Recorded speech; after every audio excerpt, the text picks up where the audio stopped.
Hey, my name is Clay, and in this quick video, I'm going to share with you how to make the creamiest keto-friendly milk using the perfect ratio of heavy cream, water, and low-carb sweetener. Now, before we make this formula, you're going to need safety gloves, a surgical mask, protective goggles, and a headlamp.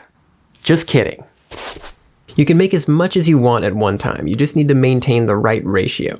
You can adjust the ratio to your preferences, but I recommend starting with 2 parts heavy cream to 1 part water.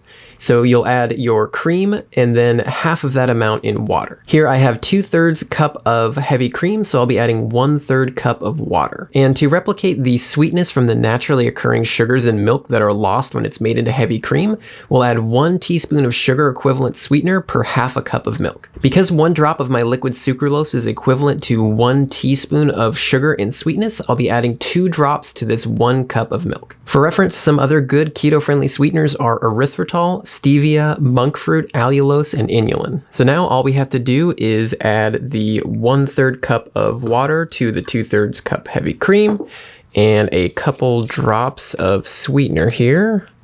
Blop, blop. And give it a little stir. And that's it. It's ready to go. Now, if you're going to use a food scale, the process is exactly the same, except instead of measuring your cream and water by volume, you'll do it by weight. So if you add 100 grams of heavy cream, you'll be adding 50 grams of water for the proper ratio. For the sweetener, add 1 teaspoon of sugar equivalent sweetener per 120 grams, or about 4 ounces of milk. And there you have it. It's really that easy to make keto-friendly milk that you can enjoy any way you'd like. I'll also put links in the description to my current favorite keto-friendly cookies, brownies, cereal, and granola on Amazon that you can enjoy with your milk. If you found this video useful, hitting the like button would really help me out. And if you'd like to see content from me in the future, feel free to hit the subscribe button. And thanks for watching.